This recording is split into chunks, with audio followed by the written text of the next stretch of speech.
Hello, everyone, and welcome back to another episode of the New Earth Love podcast.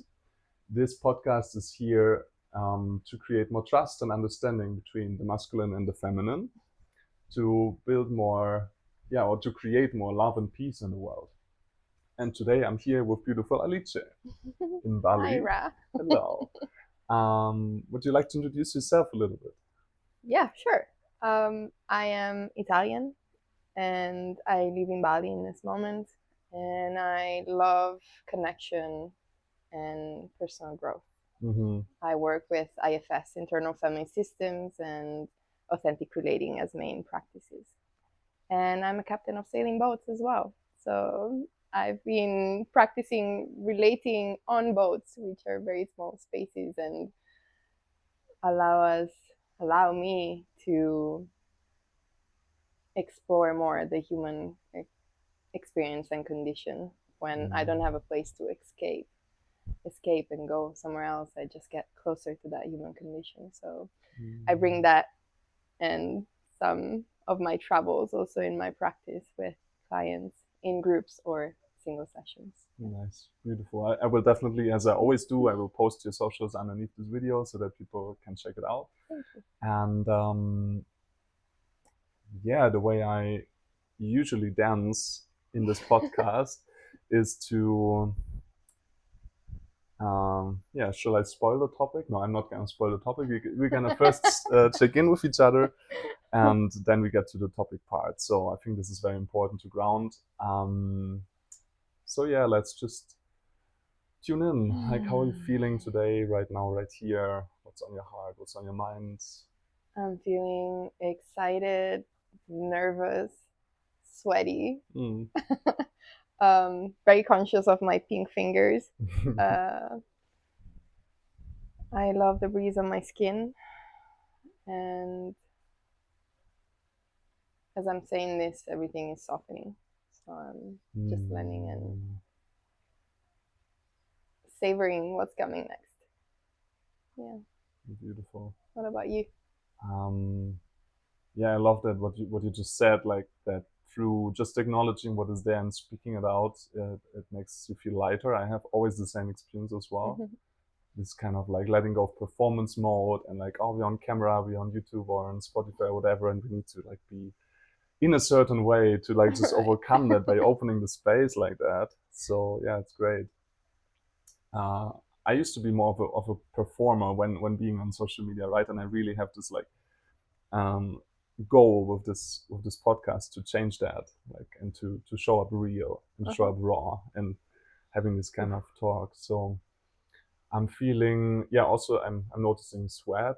Like I'm so determined today to wear this shirt because usually like I have like recorded I think 4 episodes. Maybe this is the fourth, or I have done four. I think this is the fourth one on this very couch. And it's always so warm here in Bali that I usually just have like an armless shirt, and I'm Yeah. like, yeah, but I brought this all the way from Europe, so I'm gonna wear it today. No matter if I'm sweating, you're not gonna see that anyway. So there is a certain exhaustion. Like I was about to say heaviness, but it's more an exhaustion because I had a bit of an emotional process this morning, and so there's like a relief, like an emptiness sensation in my heart, and just like this after the body has released, like just my body feels a bit exhausted. So I'm a little bit in the clouds, I would say, and just like looking forward to how this conversation is gonna flow. And usually I'm feeling more energized in the end, and I don't want to stop even. Like once the ball is rolling, Right. it's like playing tennis, like bam bam. So it's awesome, Yeah. and I have a really light feeling about having you here. It's really nice. Like my gut feeling is always like, okay, do I want to do this with this person, or does it feel like edgy or weird? And it's like, no, if I just like follow my impulse, it's usually like perfect. So thank you so much for coming here. Thanks for inviting me. Yeah, and the topic for today that came up when we had actually a stroll through the rice fields lately. and getting to know each other a little bit is polyamory. Yeah. And that it's really a vast topic, I think. So we can navigate through many different places here, I guess. And before dumping all the things that are on my mind about it, because I've been like, let's say, observing different aspects of it and trying some. Yeah, so let's just I want to give you the ball first, like yeah, if you want. I can also start, of course, but I would love to hear if there's anything you want to Right. bring into So the space first. how to approach this topic? Polyamory is something, okay, from this point in my past relationships, I've kind of always welcomed the idea of myself, of, well, maybe we will be attracted to someone else in the future. And I don't like the cheating part of it. So how about we talk openly? How about we reality check on that? And I noticed that from my experience, not everybody is open to do that and to welcome that. To have a conversation. To have a conversation, yeah. It's really edgy also to be able to share. It's also edgy to, to share with a partner. Hey, you know what? This is happening in my reality. I'm feeling attracted to this person, or I am drawn to this person. I'd like to explore the connection with them, and this doesn't mean that I don't love you or I love you less. So I think this could be a good starting point. Awesome. Start. And yeah, I had a relationship.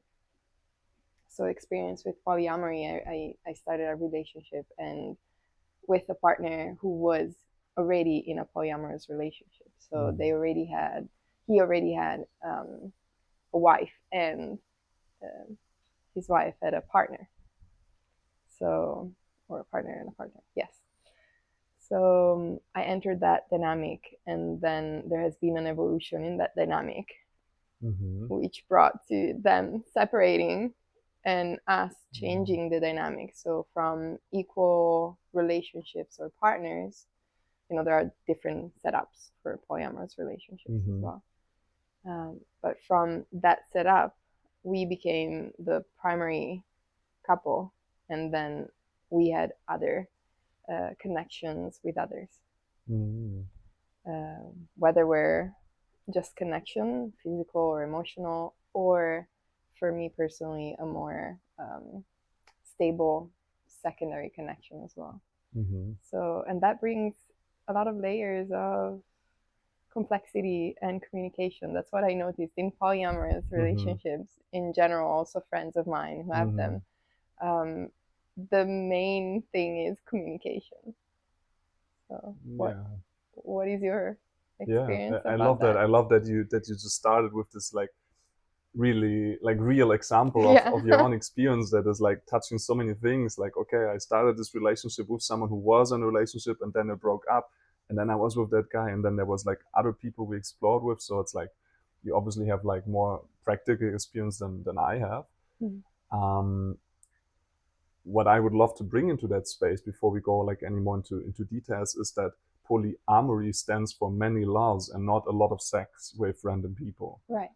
I'd just like to clarify for someone who is watching that might just heard about polyamory and has this idea of like, okay, that's just people who are not committed, and they find this word or this world of polyamory to just like have a free pass to just fuck around and be, like it's a thing. It's definitely also a thing that some people call that polyamory, and then which is like it's a certain shade of it, or like a shape of it, to say like, okay, I'm not committing to one person, I'm just like having maybe a one night stand here, a 5 night stand there, or whatever. That could also be one version of polyamory. Yeah.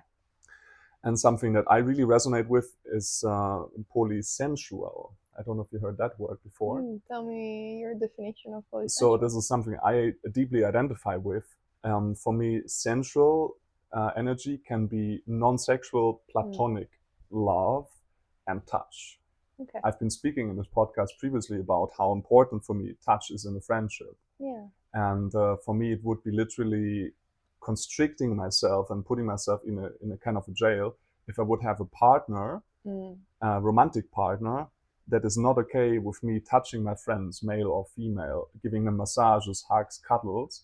That is just something that comes to me really natural as a form of connecting with people. Mm-hmm. And so there's many facets to that, you know, like, let's say, or also the word monogamish, I love that one.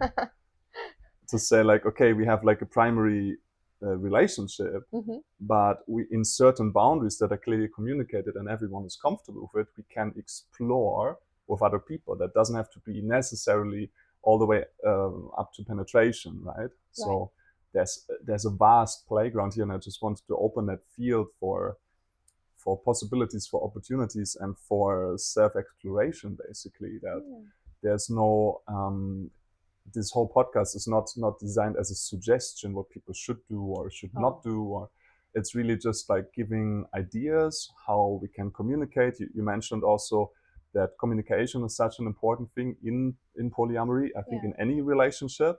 But I think like people like you and me who are like really into communication, really into showing ourselves, authentic selves, and who love to connect straight away from the heart. I mean, look at that conversation that we had just like the first time we met, basically outside of the group container. It's like, okay, drop the bullshit, like let's just have a real talk, right? And people who thrive on that, it's like intimacy comes from into me see, letting myself be seen and wanting to see others. So the for me, the emotional depth with a person. I'm not attracted to men, but it can be like with men and women, obviously. Right. The touch can also be with men and women. So this is for me really like just like connecting. So in that sense, I identify as polysensual for sure. Okay. I never, except one very short period, I never had multiple sexual partners at the same time. And that also was like confusing me pretty much, because it was like both starting at the same time, and I was obviously transparent with both of these women, and they were okay with it. But I realized that just like starting like this, a new connection is really like confusing for me, and that the depth that I want with a romantic partner, which is in many ways deeper than a friendship, that this is like limited by the fact that my time is limited and my energy is limited. In, for instance, 1 week, how much time can I dedicate to one or the other person? Right. So just like from that short experience, realizing that it might not be what I'm looking for in the long term, but I just wanted to like open that space and make it even bigger. Exactly. There are so many layers and so many topics on these topics, but I get the sense of the importance that touch has for you. That's how, like, where I felt you the most. It's like, okay, I would feel really constricted in a relationship in which touch with my friends is not allowed. And we're talking, it's something that just touch in general is so not used, not common, and not well seen or welcomed in normal society, everyday society. So I like it. So many colors here, right? I know. And it's something that I found out more here in Bali. Like I had monogamous relationships in the past, and I didn't cuddle with friends. I didn't have this kind of welcome touch relationship with them. And it's something that I found out here, and it's amazing. Like I am as well loving the sense of touch and how that could just bring a primordial sense of closeness and nervous system regulations between people, between human beings. So I understand how tricky it could be. I love the word primordial that you just said. For me, it's really like if I'm only talking and there's no touch at all, on some point it feels really like an academic relationship to me. No matter like how deep the talk goes, it's like then we can as well be on Skype or on Zoom or on a WhatsApp call, right? Right. It's like if I'm just looking at you and like like we are doing it now. Now we have Exactly. even this like whole barrier here between us. Yeah. But yeah, it's really it connects with a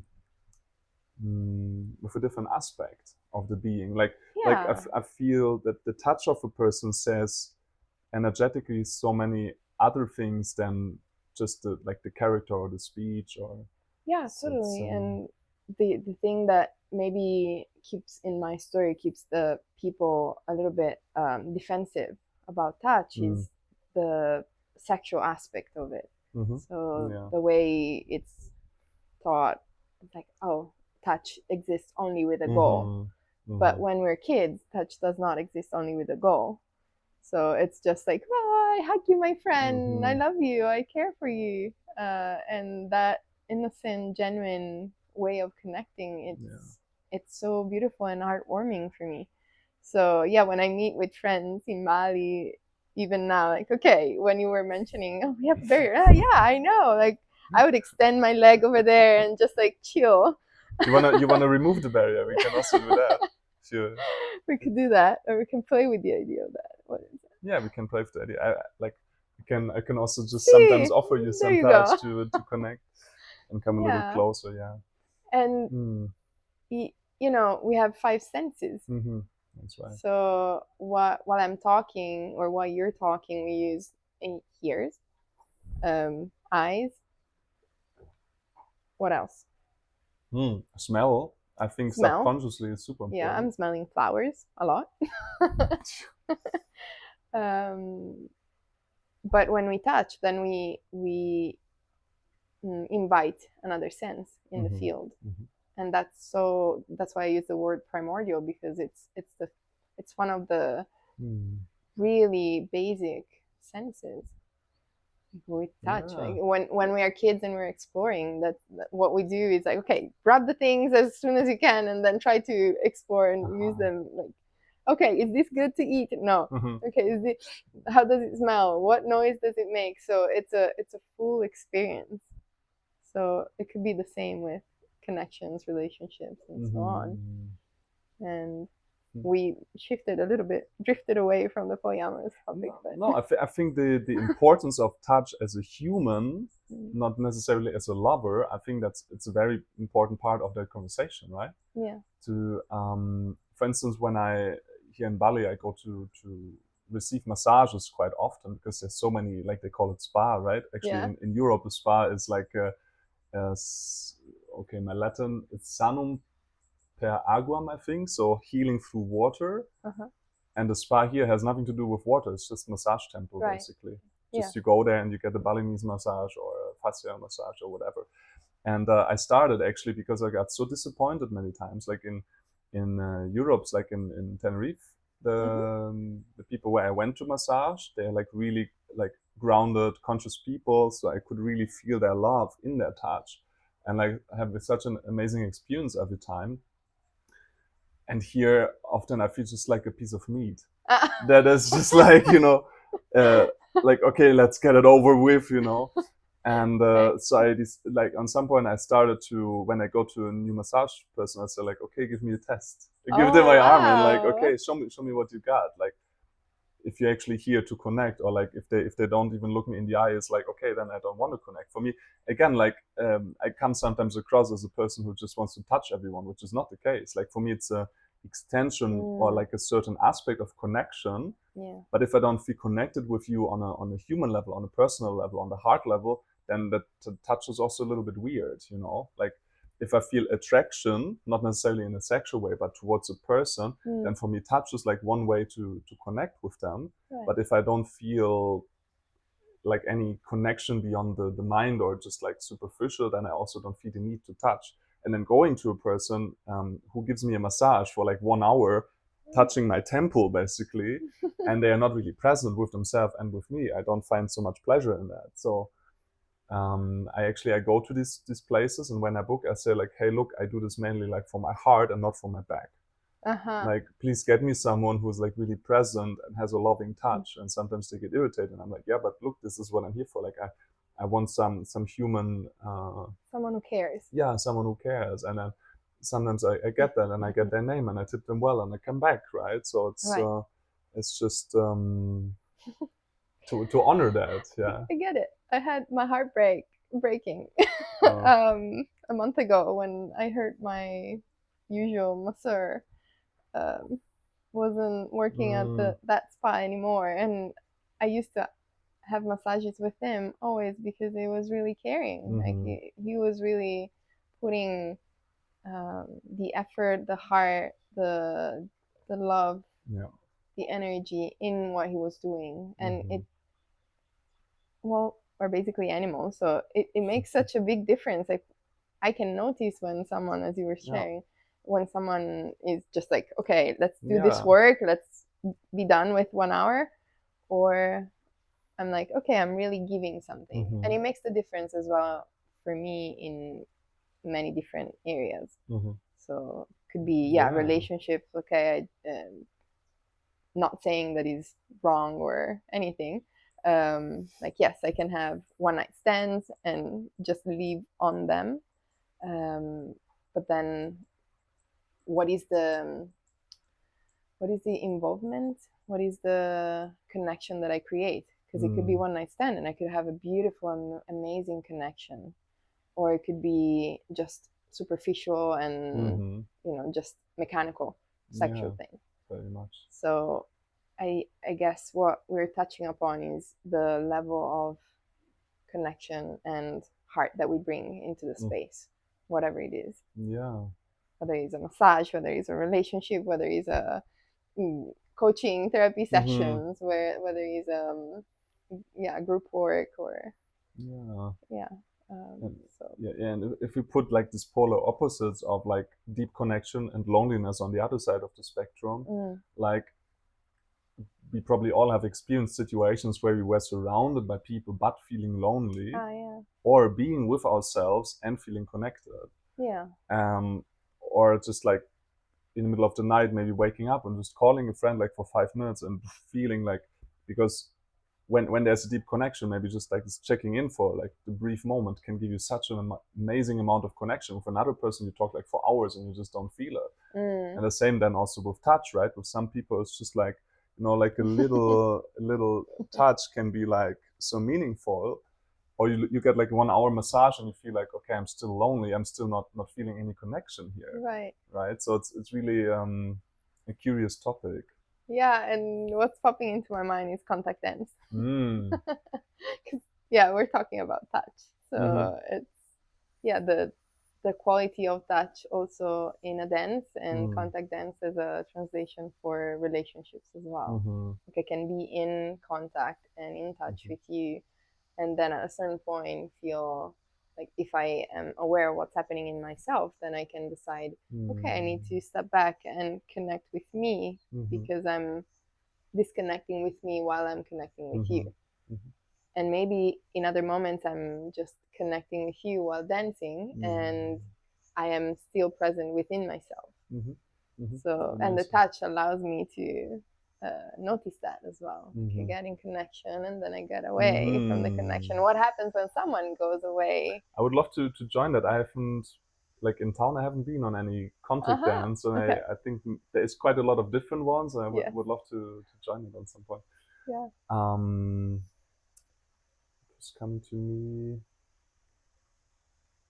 Yeah, about again the word intimacy. Mm. It has nothing to do with how wild your sex life is. It can Right. be, but yeah, it's not. It can also be like you have like Mm. wild sexual practices that are just on the animal aspect of connecting and not Yeah. on the heart level. Like my idea of intimacy is really like how much can I be myself and be loved and accepted for that? Mm. Do I receive the same level of love and acceptance that I have for myself from that other person so that I feel connected and received? Right. I love how you phrased it because it how I understand it is like there's a basic assumptions that you have a lot of love for yourself. Mm-hmm. Yeah. And I know that that's like the biggest goal for some people to get to that point Mm-hmm. in which like there is so much Mm-hmm. love for oneself Mm-hmm. instead of outsourcing it. Mm-hmm.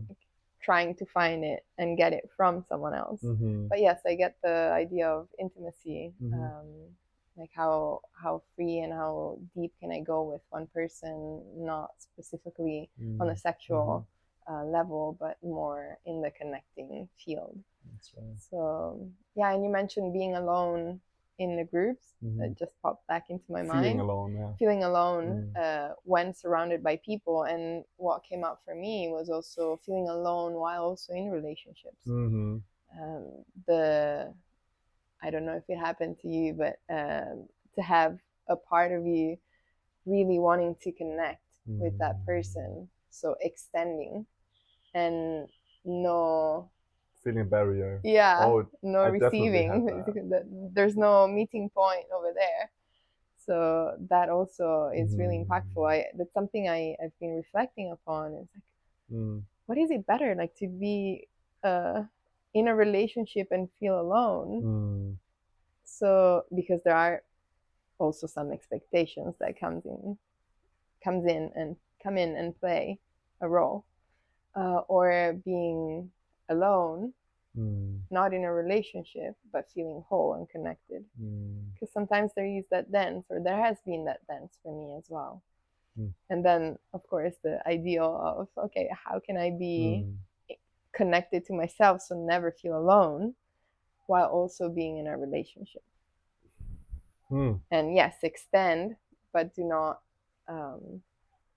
feel lost or completely disconnected, because that one outside of me is the only source of connection. So I can have myself as a source of connection, and then also others. So yeah. Yeah, many topics. Beautiful. Yeah, like I guess we can just like touch on different aspects, and really also at this moment encouraging you guys, like give this a thumbs up if you enjoyed it until here, and subscribe if you haven't already. Yeah, you always need to say these things, right? Right. And most of all, write in the comments, what do you feel about this? What are your experiences? What might we forget about covering here? So this is really like to initiate community and communication and dialogue with you, and providing a platform for that.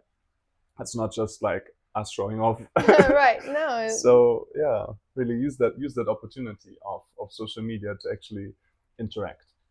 Yeah, and also we could have ideas to talk more about something, some that's topics right. more specific. So, very cool. Bringing new ideas into the space, of course, something you would like us to talk about. Thank you for that. Yeah. Love that. I was just reflecting back on a good friend of mine was mirroring that to me on some point, because that I was that what? Yeah, I'm coming to that. Okay. So I was like really contemplating polyamory for a while without actually practicing, because I was in a long-term relationship, and then I fell in love with another woman while not falling out of love with the first one, which got me into a situation where at some point, I mean, I was, because of my programming and the cultural no-goes, I was like avoiding that truth for months, for like half a year. I wasn't speaking up to anyone, not to either of these both women, not to a friend, to no one. I was just like in myself, like building up pressure, building up pain, because I really wanted to extend my connection with the second one. Yeah. And on some point, I just couldn't hold it anymore, and I spoke up to my partner first. I said that there are these feelings, and that there is nothing to do with that I'm not feeling anything with her anymore. Right. But she didn't get that, like at all. So how did you feel? How did I feel? Wait, if you want to share. I felt a lot of shame. I mean, for me, shame is the fear of losing connection when being honest. And I felt like I can't be myself and be with that person. And what I just said, like, my idea of intimacy is I am fully transparent. I'm fully allowed to be myself and be received. And I couldn't feel that in that situation. I felt rejected. I felt a wall. And that was painful. Yeah, of course it was. And so then I was contemplating the idea of polyamory. And so a good friend of mine was mirroring back to me on some point when I was single, and I was exploring or starting to explore with someone, and I said like, yeah, but I feel like I'm super like happy just with this one person. And she said, and I was confused because I thought like I need to be like polyamorous now because I had like these two situations, right? And she said like, yeah, but how are your boundaries like in communication? Do you feel you can be yourself? You can talk about anything? I was like, yeah, that's right, I can be with that person sexually exclusive, but I can acknowledge it. I don't have to hide it. If I feel, even if it's just like a moment of attraction towards someone in a restaurant, or if it's like a deeper attraction to someone in the friends group or whatever, I can speak up, I can be transparent, I can be myself. And then from that place, we can just acknowledge, okay, what are my feelings and needs? What are your feelings and needs? Without like, no, because this is what was happening with my partner at the time. This is not possible. Like, oh, I can't deal with this. And just like putting a wall. Right. But like, okay, so how do you feel about this? Me acknowledging these feelings for this other person. So maybe there's excitement, or maybe there's fear, or maybe there's anger, or whatever. And I'm like very happy to hold space for that, as long as we can have a conversation, as long as we can be honest. And I also want you then, as my hypothetical partner now here, I want you to be transparent and open with me, so that I know that you don't have to like hide anything from me. Because like what we choose to do with certain feelings is again another thing. Right. Yeah. And many times it's just about like really acknowledging what is there, and then maybe the need to explore it further disappears. Or when you start exploring, it's like, okay, what are the boundaries of that? So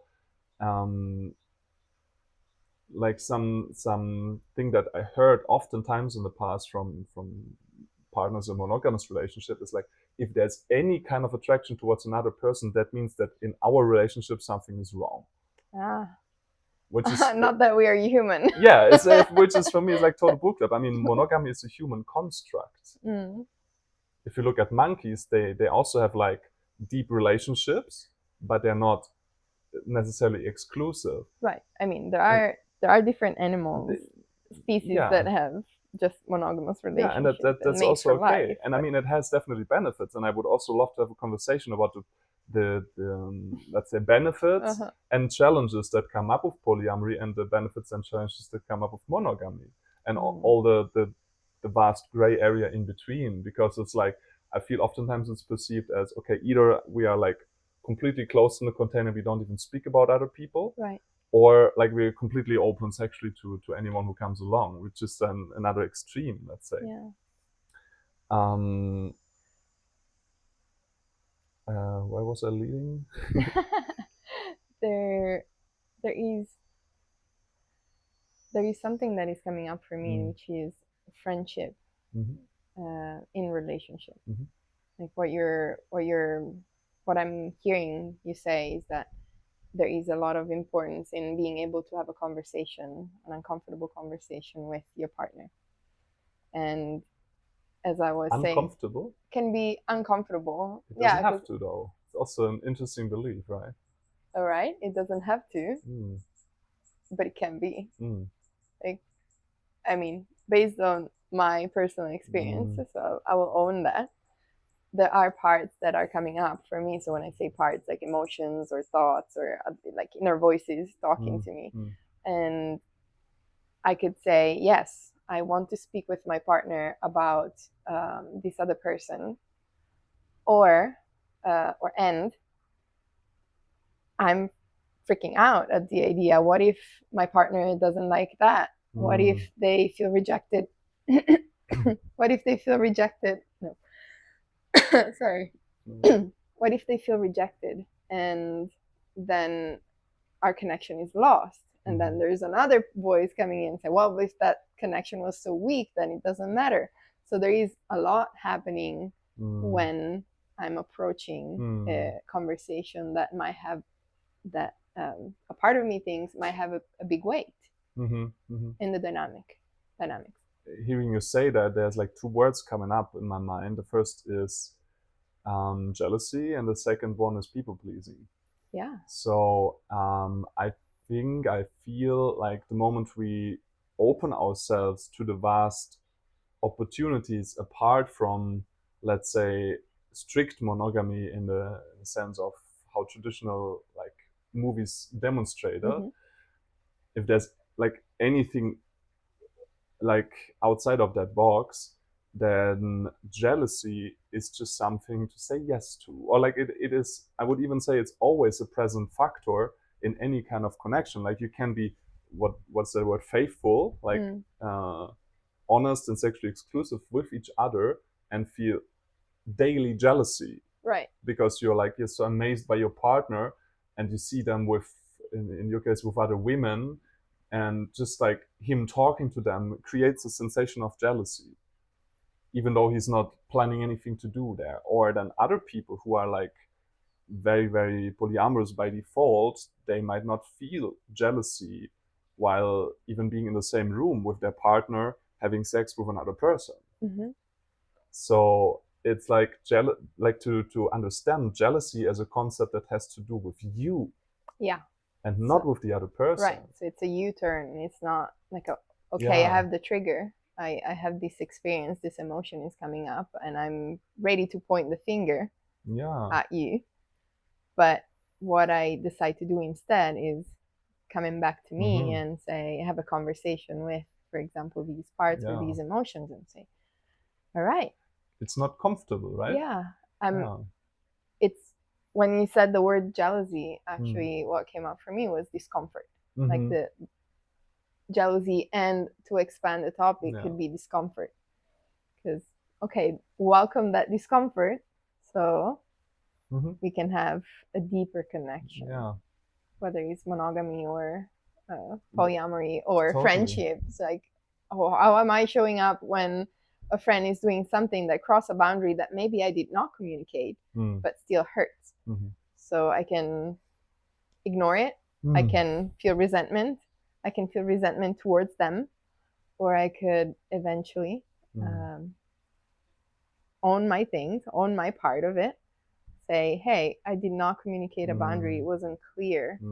And when this happened, I felt hurt. I felt alone. I have the story that you didn't care about me, that you were taking care of only of yourself, and our friendship did not matter.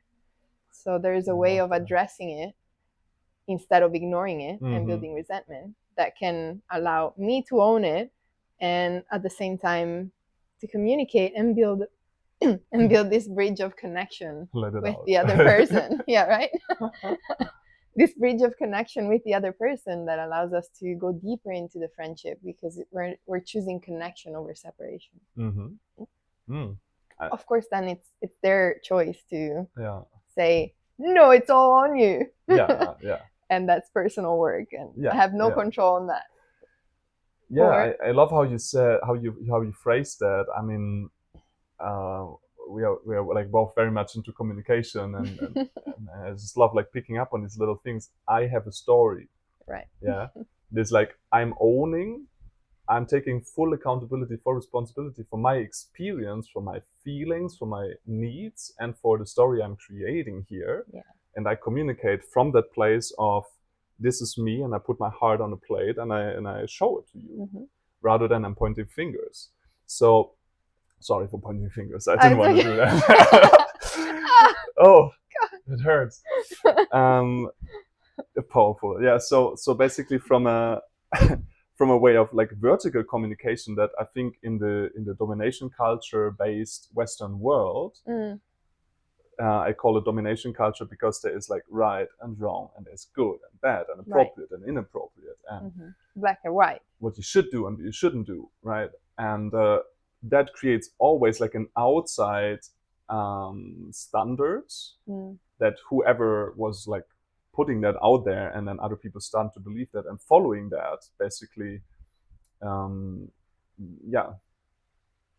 giving their responsibility away to authorities, to so-called authorities that impose themselves through that kind of language. And to say like, okay, let's stop that stops us from being human with each other, and let's put a horizontal communication. of needs, feelings, desires, right, and story that we are creating.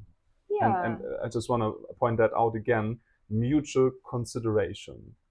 To say like, right, my needs and feelings are important and your needs and feelings are equally important to me.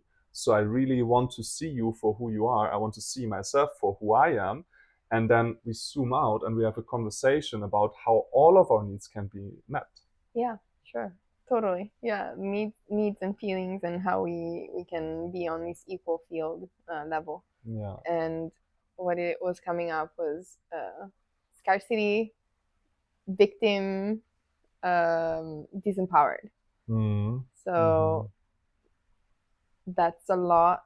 Not owning your It's triggers. really present. Yeah, Yeah. like, so I come from a scarcity mindset. So it's like, if you have your needs and wants met, then I will not have mine. All right.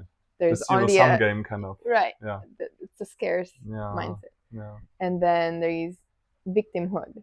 So like, you did this to me.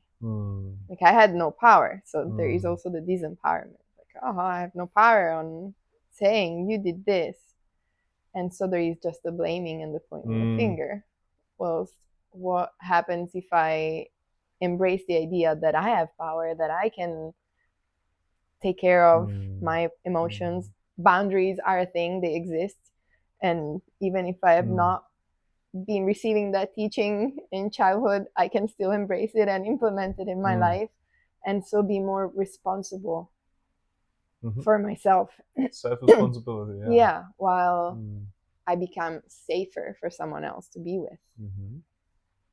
That level of the equal and respecting, talking about needs and wants, for me comes down also to, okay, I make clarity with myself, and then I can share with you what are my needs and wants. And when I have that clarity, I can talk about boundaries. When I talk about boundaries, I'm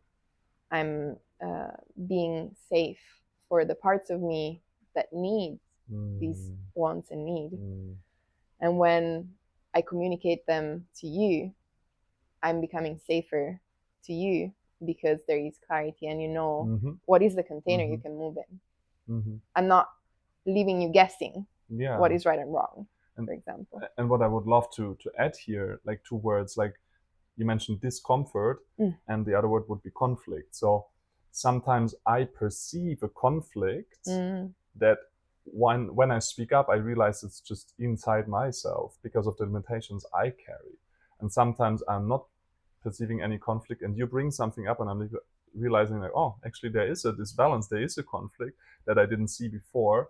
Or maybe you bring something in the field and I see like, oh, this person's triggered, I'm just holding a space for that. Right. And you realize that conflict is within myself. So I had that experience with a partner that used to be polyamorous, and we actually opened also that possibility without a necessity, because this is also like, yeah, I'm polyamorous, so I need at least 2 people in my life, otherwise I'm not polyamorous enough, right? Right. And so we were actually, for the time that we were together, it's actually exclusive, or romantically exclusive, like not exploring with anyone else, but the possibility, and I use that possibility, that I can speak up if I feel an attraction to another woman, and feeling her reaction that was free from rejection and just like open receiving, that was so healing. Just like, yeah, I don't need to do anything with it. I was telling her like, yeah, I was on this one music jam and there was a girl sitting next to me and I felt like really attracted to her because of this and that. And she was like, oh, super interesting, thank you for sharing. Yeah. And then so questions can come from it. I'm just sharing my experience, right? I didn't even know her name, but just like, yeah, just like being able to share that. So what I experienced there was that the initial discomfort and the courage of like going over that fear and communicating transformed into bliss and into deeper connection.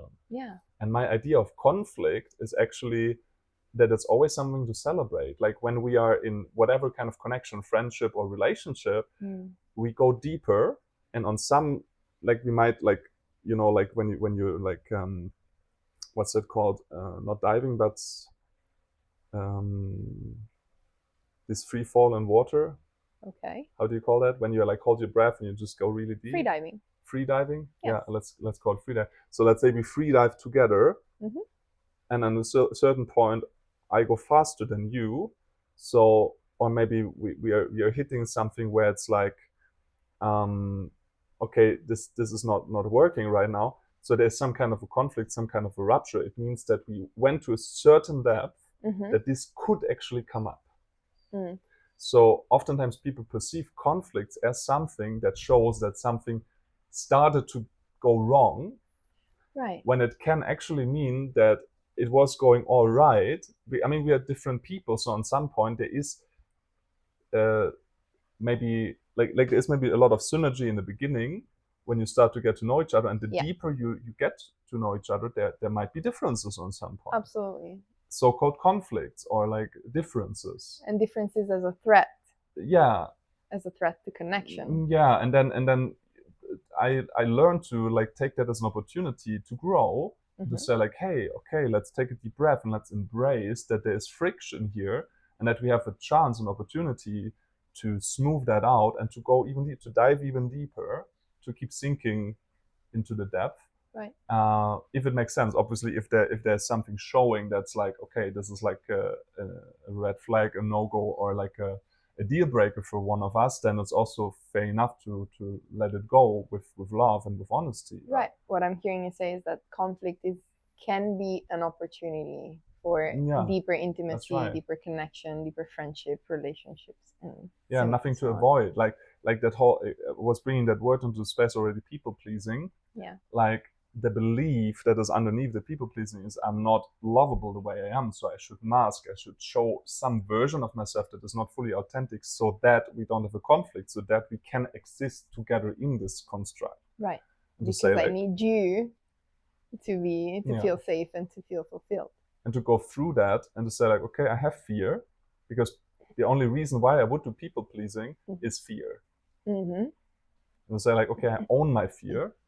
I choose courage, which is doing it speaking up anyway, being authentic anyway, even if there's fear, shame, or guilt. Yeah. And we have a conversation. We do. Yes, we can have a conversation.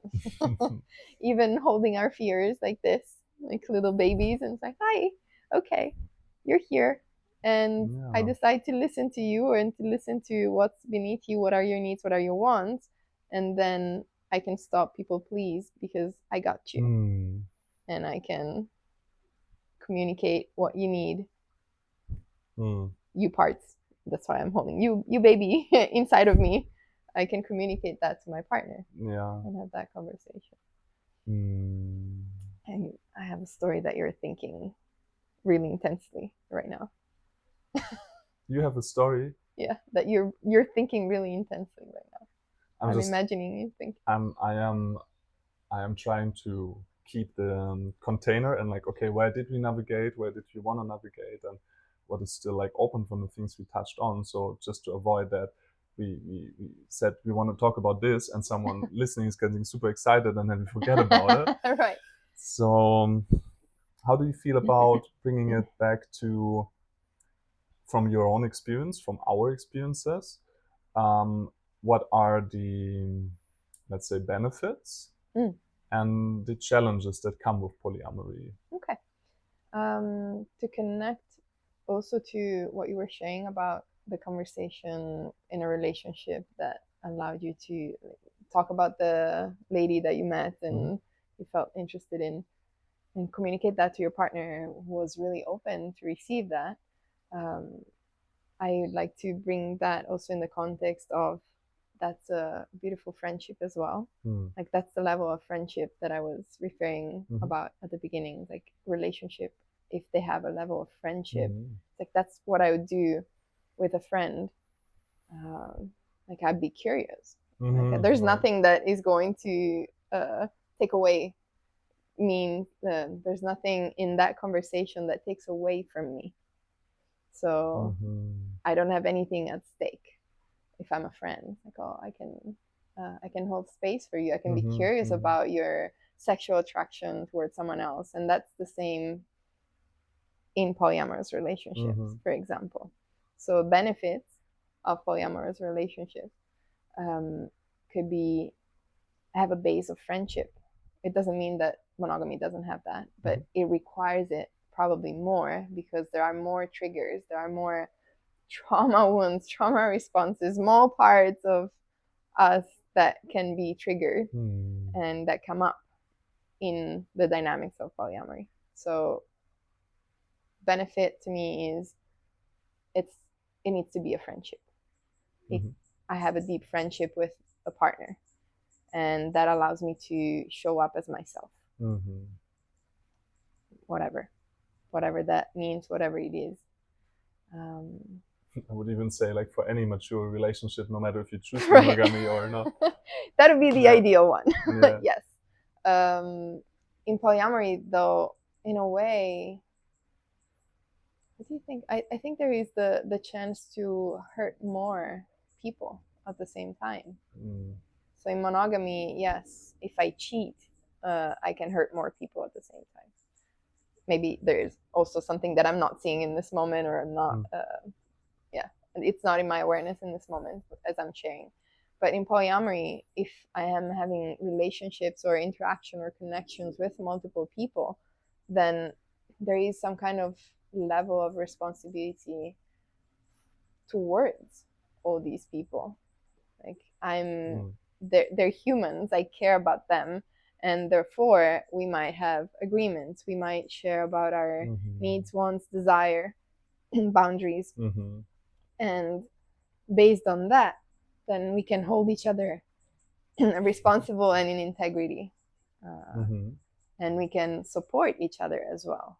Because once I know your needs and wants, for example, if I see you that you're not respecting them, at least I have that sense or story, I can check in with you and hold you accountable. And it's like, hey, I'm noticing maybe you're overextending towards me. Is that true?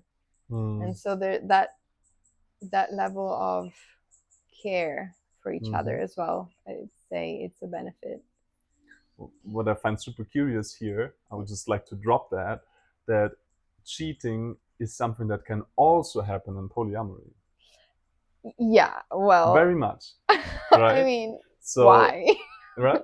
But my question would be why? Yeah, why? Exactly. And I'm just saying, like, the idea of cheating is that non-consensual interaction with others in whatever way, shape, or form. Right. Like, for instance, if I'm only like I've been in some very like strong Muslim countries, like where the whole culture was very like strict, and even walking next to a woman who is not either in your family or your partner was already considered like a how you say that in English, like an expression of like it was not just frowned upon, but you could actually get in trouble for that, especially as a woman. And so like to what extent, like where does cheating start, or where does jealousy start, and like basically what is the agreement, how clear? It's really all about boundaries. I mean I teach about boundaries a lot, so it's really about how clear am I with myself, and in confidence that I'm really deserving to be myself, and then in the last step, like able to communicate that clearly, so that I fully honor myself, you know who you're dealing with, and then trust comes from that. Right. There are agreements, and they come from a conversation, which comes from personal clarity and shared communication, basically. Yeah. So is that a benefit for you? So the benefits. Well, it's not. It has nothing to do with polyamory or not, I would say. It's or like if I would rather say the likelihood that people are more aware of their boundaries and more able to communicate them is in conscious non-monogamy / polyamory, because it's a necessity to have long-term relationships with more than one person. Communication is necessary, and clarity about your needs and desires is super necessary. When you have a monogamous relationship that is completely closed, it's much easier to make it work, even two people are in a different relationship with each other that they don't even know, because they don't have the clarity. But they're just shielded, let's say, from the outside by having like very strict boundaries. that it doesn't pop up, let's say. So Yeah. I don't know if it's a benefit, it's just a different approach. Okay. Benefit of maybe In the name of authenticity. Yeah, of polyamory, it is that I get to explore parts of me that maybe it would be harder to explore in monogamy. Like there would be less chances to dive deeper into those triggers and trauma and parts of me. They would show up less in monogamy, and they show up way more often. If you and see easily. That as a benefit, I would see it as a benefit because I would like to know myself better. Like I'd like to know me so that I can be it is super with interesting. me. Okay, so one last piece. Like if I know me more and I know all of me more, and I can bring love to that wholeness or to those parts, then I can also be with you when those parts come up. So I can love you more through loving me more. So that's why for me it's a benefit to explore, to have the chance to work on more triggers. Or on certain kind of triggers. I believe on the other hand, if you're like fully committed monogamous, then just on the quantity part, you're spending more time with that person, going deeper with that person than you could possibly when there is more than one. Which is just a reality to accept also. That was something that I have also been observing. Like, is that true? No, I always like connect deeply with people, and like I can have that with more than one person. Yeah, but at some point, certain triggers that can also lead to more self-exploration and healing can then only come up in monogamy, while others come up in polyamory. So it's just a decision. Like what I would love to bring here with that whole conversation basically is that people who might not ever come across the topic of polyamory and really considering it, that whatever you choose for yourself, whatever resonates with yourself, is actually a conscious decision. At this moment of my life, I'm like, I'm really like interested in having one monogamous partner and going deep. But it comes from a place of, okay, I have explored another field, and it's really not just like a program that I have that I should be monogamous. It's actually like full on yes to this is what I want right now, right? So just wanted to bring that up. So it can be an exploration, and it could change. It could be different moments of life. That's right. Like it's not that I declare myself monogamous and I'm gonna be for the rest of my life, or I declare myself polyamorous and I'm gonna be for the rest of my life. That's right. Like in this moment, this is what works for me, and in this moment, this is what works for me. And if I'm in a relationship, how do I transition, or is there the chance to transition from one to the other, or is the way to navigate it together as well? Is there enough will, desire, and self-awareness and strength and courage and vulnerability to do it together, for example? Definitely. And I would need to have that conversation before committing to a monogamous relationship. I would need to know that the other person is okay with having conversations about other people, not necessarily exploring it. Like, I mean, again, my way of monogamy would be like, okay, touch cannot be just limited in that container. I just need that connection with friends. Is that okay, right? And can we talk about attraction to other people in a mutual consideration kind of way? Is that okay? Because this is like, okay, I need to be able to touch other people. I need to be able to have a conversation about what's going on in my life, in your life, and not saying like, okay, we are together now and we are not even looking at other people. It's like they do still exist, these other people. And if there's attraction or not, it's not a choice. If I explore that and to what degree, that is a choice. But if attraction happens, then can we talk about it? That would be very important. And something that came up for me again about the pros and cons or the benefits and challenges. Some very, very obvious challenge in a monogamous relationship is the need for touch and sex if they are not equal. Oh, that's true. Yeah. And I did experience actually both sides. I've been with one woman who was much more sexual and much more needing touch than me, which I didn't consider possible actually until that point, but it did happen. And spoiler alert. And I have also been on the other side before, so that's why I didn't consider that possible, because I had that belief created, that story created from previous experiences, that women wanted less than me, right? So when having more than one person to interact with, then it's like, let's say, like if you want to play tennis and you call like two friends and one friend doesn't have time, you can play with the other person, right? So it's like, I have a need, that need is valid. You have different needs, okay, so I can go to another person and meet that need. So that's definitely a benefit of polyamory and a challenge in monogamy. Like, how do you navigate that space if some of your needs, especially sexual needs, are exclusive, and if you're not on the same page at some point, how do you navigate that? Yeah, it's definitely something to talk about. Totally, I resonate with that. And in a monogamous, just to talk a little bit personal life, in a monogamous relationship, there were some boundaries that I was not willing to cross, for example, because it could be not just the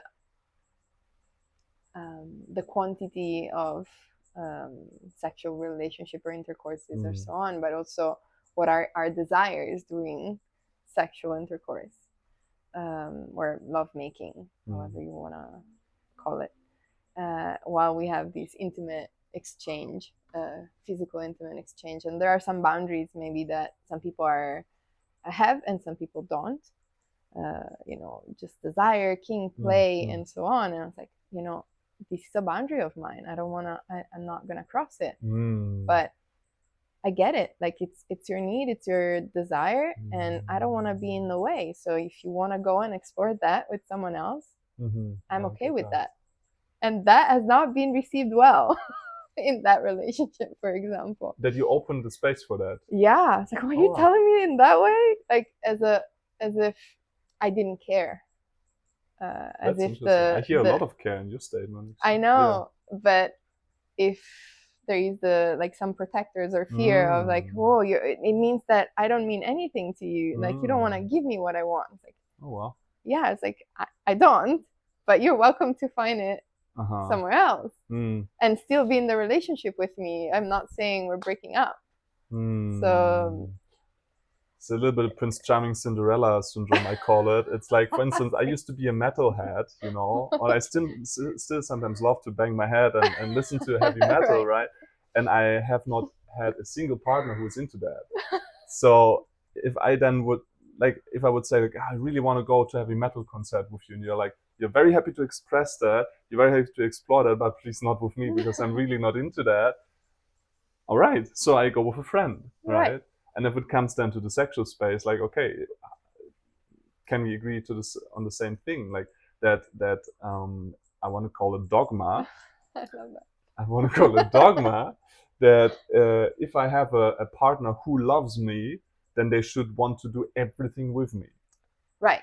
I need to be everything for my partner. Like looking for the one who satisfies all my needs. Yeah. No pressure. No pressure at all, right? And I do believe strongly that we are at the moment of human history where more and more people are transitioning more towards a community-based lifestyle, where also families are living not just in that small bubble of like, okay, two people who need to earn the money for the whole family, and maybe they have 5 kids, and then there's a lot of pressure on them, but to say like, no, we are coming back to tribe, to how we used to live in the past, and kind of a new version like Tribe 2.0, let's say, conscious community centers and community living and bigger living arrangements, so that needs can be met with different people, and also, like, for instance, care for children can be done by multiple people, so to take the stress off the parents and all that. Right, instead of watching each other's, like,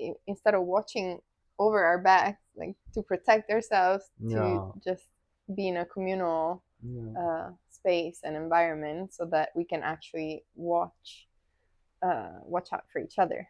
Is that the word? We can support each other in the struggles and challenges of everyday life. So I hope we're going into that direction. Yeah. But you know what? You can make it a choice. You can, instead of hoping, you can say like, I choose that for myself, and I Right. consciously contribute to make that happen. I do choose that for Yeah. myself. And when we say like we are going into that direction, it's like, well, we, us living here in Bali, we can think that, like, even the local culture is really communal. They yeah, they their culture, their society is based on community. And expats, people are here, okay, we like community, we like connection, so we go towards that. And I want to also keep in mind that there are other places in the world in which community is not something that is yet really welcome or really considered. It's just like protection. I'm not even meeting your eye gaze. Like, I'm walking down and I need to protect from you. So that's a reality. Like that's there. And then there's again other places. You have been in the jungle, right? So then there is other places where community is the default. Oh, like where tribes survival. are living. Yeah. Like I can't make it by myself. Yeah. We need to support each other. Which also brings up the danger of shadow tribe. Have you heard about that word? No. Like that if you can only survive in tribe, then some people in the tribe can take advantage of that and create certain, let's say, rules or structures there that are limiting. Right. But you have to conform to them in order to be safe. And becomes a cult. Yeah, that's right. So so that danger is there. That's why I'm saying conscious tribe, conscious community. Yeah. Where people with the same interests and ideas come together and say like, okay, the sensation of belonging and safety, we get that from community, and especially safety, I think in the Western world, where it's actually technically possible to sustain yourself by buying insurance, by making a lot of money, by having a retirement fund and all that, you can create that illusion of safety.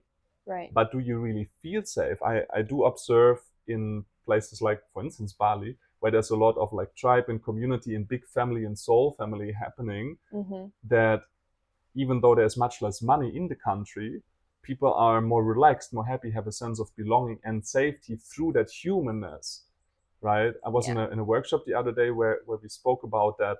Let's say you're in an emotional process. If I'm just sitting next to you and I'm grounded and I'm breathing, then you are much more able to go through what you're going through, because you subconsciously sense, okay, there is someone here who is safe, and this person would not feel that way if there would be, let's say, a saber-toothed tiger running towards us, right? So me being calm suggests that you can just go through whatever is, or even like giving touch and like just like holding you physically gives, for me personally especially, gives so much more of a sense of safety than having €1,000 more in my bank account, right? Having people who care is what I believe biologically makes us feel safe. Yeah, I like the safety concept connected, linked to the human connection and human presence, without needing to fix it or change it, or like, okay, I'm here and I'm being with you, whatever you're going through in this moment. And I love because that's also what I do or have been doing while participating into workshops or while assisting workshops, not when I'm a facilitator, but being next to someone when they're having a strong emotional experience. And then as a facilitator, actually, what I learned and suggest is reach out, give in touch only if there is consent. Because that could really disrupt the emotional process. And it could also, as we were saying, touch is important. It gives, it adds a totally different layers of sensations. It can also re-traumatize, obviously. It could also be re-traumatized. Yeah. So something that I was also very, very, very surprised about here when I came here first was like people being really conscious of, can I touch your leg, or can I give you a hug? The expats, is it or okay? the locals? No, expats. Yeah. Locals are not really touching. So mainly. Yes. Yeah, it's really in their culture. So, but yeah, that level of presence and touch in this moment what is coming up is, all this conversation to me came down to, okay, it doesn't matter if it's monogamy or polyamory. What matters is self-awareness, clarity, inner clarity, and communication. Yeah. So it's like, just self-awareness, clarity, communication. I love that. Yeah. Just become human, a whole human, and then connect, or while also connecting with others. It doesn't matter the label or the form you decide to follow or give to yourself, but just what is it like to be human, and allowing yourself to feel and experience whatever you're experiencing with kindness and courage and vulnerability, while also using that as a way to connect with the other person and not to protect from the other person in whatever kind of human interaction. Connect and protect. Yeah. I love that.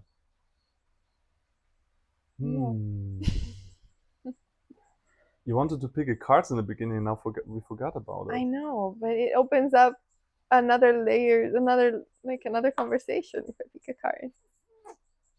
I mean, how do you feel? Like, is there more that wants to come through right now?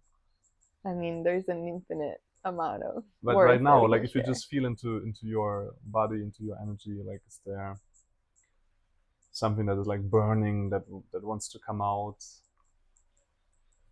It's just, I'd say the gentleness with which, I'm gonna say I instead of saying we, can welcome others in whatever experience they choose to go through, they choose to embrace, whether it's monogamy or polyamory, instead of using judgments and opinions. Bring curiosity forward. Curiosity, yeah. Yeah, and just use whatever I'm experiencing or whatever they decide to experience as a form of connection. So as a way to explore each other experience, like asking questions, learning more. If I leave that judgment on the side, then I get to learn more about my fellow humans and myself. Yeah. Something that I love to say is, through you, I know me. Because you're just a mirror. Just having conversation with yourself, basically. Yeah, because my body has responses to what we are saying, to what you are saying, to what I'm saying while I'm hearing myself saying it. My body has responses to that, and those responses could be contraction and openness, or it could be, oh yes, true, or no, that did not sound right to me. So, and it doesn't mean that it's not right for you. It's just, oh, I get to know me more. And if I isolate, maybe I get to know me less. I love that. Just that word that you just said, curiosity. And in a soft way, like something I heard yesterday from a friend was like that boundary is a beginner's game. And what she actually meant was that kind of like spiky, harsh, no, I need it like this, or this is not okay. Like this, boundaries can be smooth. Like, yeah, like this is my skin, and what is inside of that is me. Right. Like just as a fact, like I know myself so well that I don't need the spikes. That I don't need to be like aggressive and like giving you this like strong wall of like, this is me, but just like, this is me. Right. Take it or leave it. It's what I'm seeing as spikes is the level of charge that I bring as I'm communicating a boundary. The fear behind it, that I need to defend some aspect of myself really harshly, otherwise you will bulldoze it. Yeah.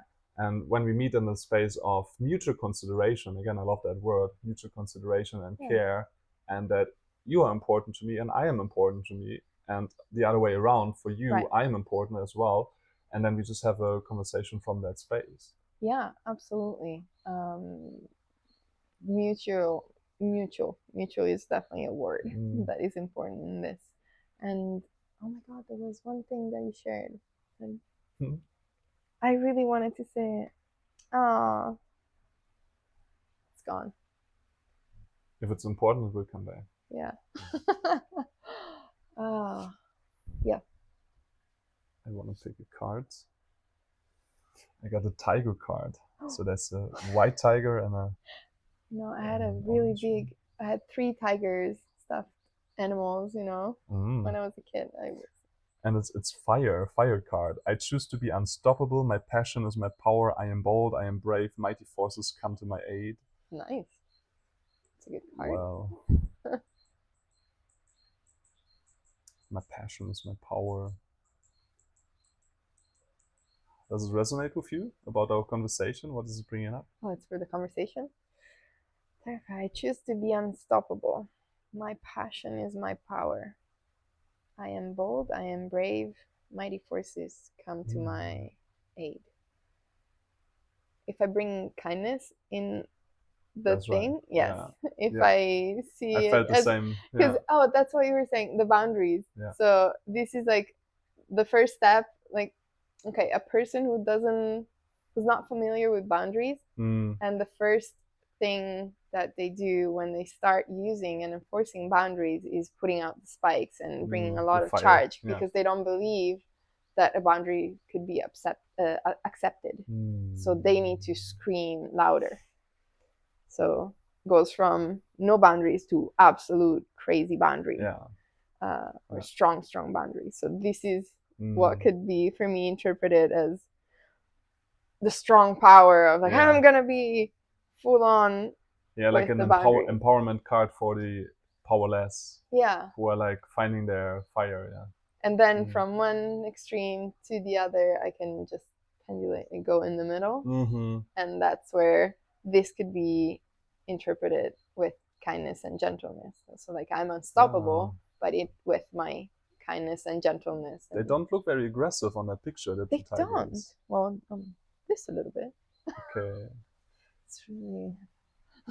I mean, like fire, like I totally agree with what you said. And like fire can be same as a knife. You can use it to stab one or to cut bread for the same person. Right. And fire can be warming home, or it can be destruction. Right? Destruction or survival. So what I see here, like the inner fire, the sense of self, the lower 3 chakras, red, orange, and yellow, the fire colors of like, okay, do I see that as a saying yes to life, feeling my sense of self, feeling my body, and expressing myself as I am?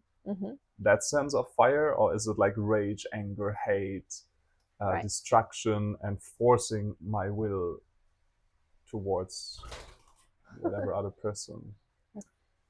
Steady fire, sacred Steady fire. Yeah, the eternal flame. Yeah. I love that. Triple one. I feel like slowly coming to a closure. Yeah. So again, thank you everyone for watching. And again, the reminder, interact with us, leave a comment, bring yourself into the space. Your opinion is very much appreciated and valued. Your questions as well. If there's something that, I mean, we try to speak as clear as possible, but sometimes there might be something that just slips. If we forgot to touch or to go deeper on something that we started to mention, please also bring that to our awareness so we can comment on it. If you haven't yet, subscribe to the channel so you don't miss it if we post another episode, and give it a thumbs up also if you haven't already. It just helps like the algorithm to bring this forward, and it really, again, it comes from a place of like wanting to contribute, wanting to serve, wanting to bring more love and peace in the world, more understanding and trust. Like I think this whole episode was about understanding and communicating from the heart. Totally. And thank you so much, Alicia, for coming here. Thank you. I have a feeling we could do that again on some point. I would love that. Any last words from your side? Let's do it again. Let's do it again? Yes. Awesome, I love that. Pinky swear? Wait, I'm change not. other I'm hand. not gonna hurt you. You're thinking, okay, pinky swear, we're gonna Pinky do swear. this again. And if it's on Zoom, then it's on Zoom. That's also right. Yeah. With my good friend Fari, we do quite a lot of episodes also Oh, nice. online because she's in Europe right now. So Sure. we have done one episode in person and all the others basically in Zoom. on Zoom. Yeah. It works. It works, but I mean, I'm still here for a couple of weeks, so let's maybe recreate this beautiful setting one more time. Yeah. Okay, so Thank thank you, you. everyone. Have a beautiful rest of your day or night, and I see you in the next one. Bye bye. Bye bye.